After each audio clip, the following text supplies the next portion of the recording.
السلام عليكم، كي دايرين؟ لاباس عليكم؟ كنتمنى يا ربي انكم تكونوا بالف خير وبصحه وعافيه واحوال طيبه ان شاء الله. مرحبا بكم في فيديو جديد ووصفه جديده على قناتي، قناه ديفاسيتي امير. الا كنتوا اول مره غادي تشاهدوا القناه ما تنسوش الاشتراك وتفعيل الجرس باش يوصلكم كل ما هو جديد. اليوم وتحت طلب العديد من الصديقات غادي نقدم لكم كوكيز زوين كيجي لذيذ ومقرمش، والمكونات بساط ومتوفره في جميع البيوت، واكيد ان الوليدات غادي تعجبهم هذه الوصفه. بلا ما نطول عليكم نخليكم مع المقادير وطريقه التحضير، فرجه ممتعه.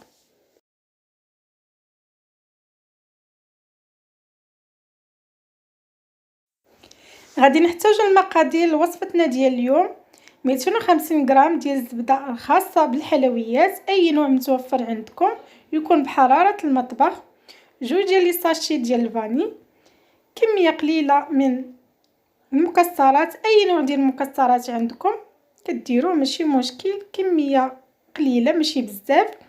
غنحتاجو نصف خماره، 2 ديال لي ساشي ديال الكاكاو، البيبي شوكولا، وجوج بيضات بحراره المطبخ. بالنسبه للدقيق غادي نحتاجو 3 كؤوس من الدقيق الابيض خاص بالحلويات، كاس الا ربع من الشوفان معروف بالخرطال. ممكن تعوضوه الا ما كانش عندكم ديروا 4 كوس من الدقيق الابيض، وغنديروا كاس الا ربع من السكر حبيبات. الا كنتو تبغيو الحلاوه ديروا كاس كامل. غادي ناخذوا الزبده، غادي نضيفوا ليها سكر حبيبات، غادي نضيفوا القليل من الملح، وغادي نضيفوا 2 ديال البيضات. من الاحسن انكم تقطعوا الزبده الى قطع باش تسهل عليكم العمليه، وإلا بقات لكم حبيبات من الزبده فما تخافوش، فهي غادي تذوب لكم مع باقي المقادير. وغادي نطربوا الكل جيدا حتى غادي نحصلوا على خليط متجانس.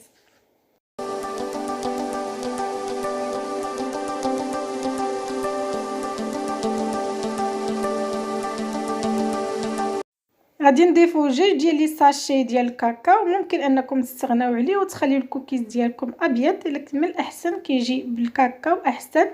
وغادي نضيفوا 2 ديال لي ساشي ديال الفاني، وغادي نخلطوا الكل جيدا.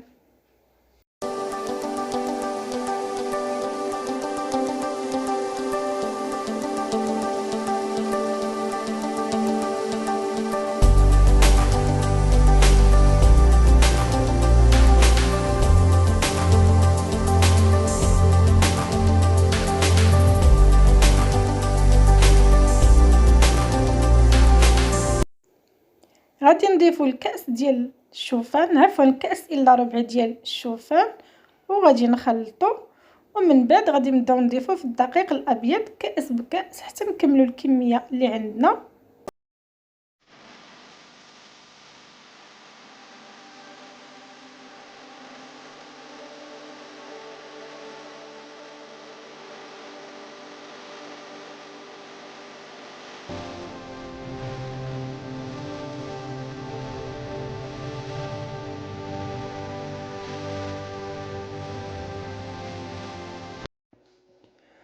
وفي الاخير غادي نضيفوا المكسرات اللي متوفره عندنا في البيت، وغادي نضيفوا بيبي شوكولا اولا شوكولا كوكيز، ونخلطوا المره الاخيره. وفي الاخير وقبل ما ننساو غادي نضيفوا نصف خماره. الا بغيتوا ممكن انكم تضيفوا خماره كامله، وممكن انكم تستغنوا على الخماره بصفه نهائيه.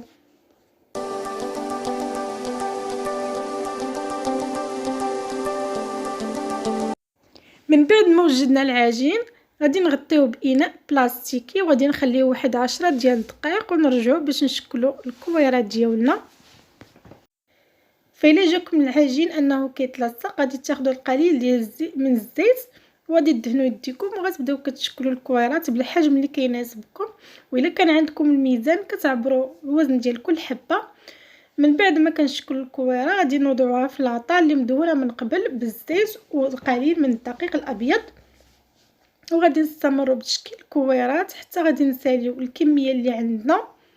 فالكميه اللي كتعطينا بالحجم اللي كتشوفوا معايا تقريبا ما بين 25 حتى 26 حبه. كمية لا بأس بها.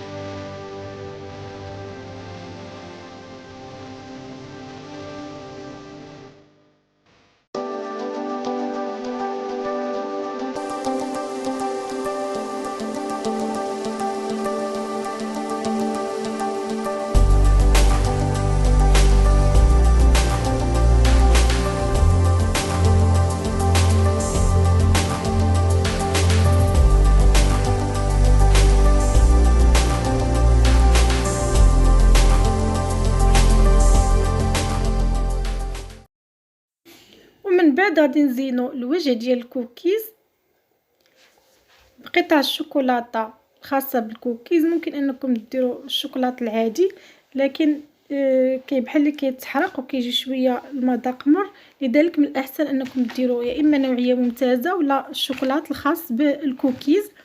وغادي ندخلوه الفران اللي مسخن من قبل على درجه حراره 180 من الفوق ومن التحت. ما نغفلوش عليه، تقريبا ما بين 10 حتى ل 15 دقيقه ونخرجوه.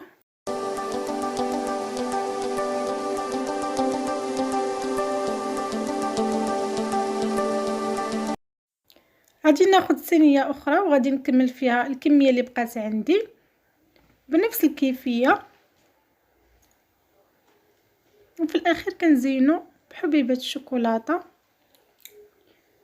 وندخلوه الفران اللي يكون مسخن كما قلت من قبل على درجه حراره 180 ونطلقوه باش نشوفوا الشكل النهائي.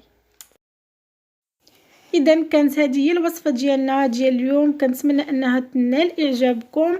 ما تنساوش بارطاج مع الاصدقاء، الاشتراك وتفعيل الجرس، الاعجاب، وخليوا لي تعاليقكم وتساؤلاتكم. كنتمنى انني نلقاكم في احسن الاحوال في الفيديوهات القادمه ان شاء الله. الى فيديو قادم، دمتم في رعايه الله وشكرا على المشاهده.